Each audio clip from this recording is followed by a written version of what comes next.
முன்னாள் குடியரசுத் தலைவர் டாக்டர் அப்துல் கலாமின் 10ஆம் ஆண்டு நினைவு தினத்தை ஒட்டி அவரது நினைவகத்தில் மரியாதை செலுத்திய இஸ்ரோ தலைவர் டாக்டர் நாராயணன் எளிமையின் எடுத்துக்காட்டாக வாழ்ந்த மாமனிதருடன் பணியாற்றியது தமது வாழ்நாளில் மறக்க முடியாத நிகழ்வாக உள்ளது என புகழ்ந்துரைத்துள்ளார். அப்துல் கலாம் சார் ஸ்டார்ட் பண்ண காம்போசிட் குரூப்பில் தான் நான் ஜாயின் பண்ணேன். அப்போ சார் வந்திருக்காங்க. அப்போ எல்லாரும் பார்க்கணுன்ட்டு நாங்கள் பார்க்க போகும்போது சேர்மன் கூட நிறைய பேர் இருக்கிறாங்க. அப்போ அந்த கூட்டத்தில் அவங்க சார் இருக்குது. அந்த சார் எங்கெங்கன்னு பார்த்தாச்சுன்னா சாதாரணமாட்டு இந்த மெஷினில் ஆப்ரேட் பண்ணிட்டு இருக்கக்கூடிய அவங்க கூட போய் பேசிகிட்டு இருக்கிறாங்க. அப்போ அதை தான் நான் பார்த்தேன். முதலாட்டம் அவங்கள டைரெக்டாக பார்க்குறது.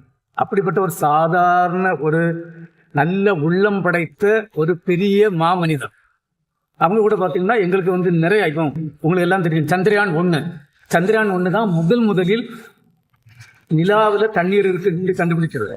அப்போ அந்த விஷயம் நாங்கள் விடும்போது அப்துல் கலாம் சார் தான் ஒரு ஐடியா கொடுத்தாங்க. என்ன ஐடியான்னா, நம்ம போய் ஒரு ஆர்பிட்டரை சுற்றிட்டு இருக்க போகிறோம். நம்ம அங்கே போய் நம்ம தேசிய கொடியை கொண்டு நிலாவில் போடணும்.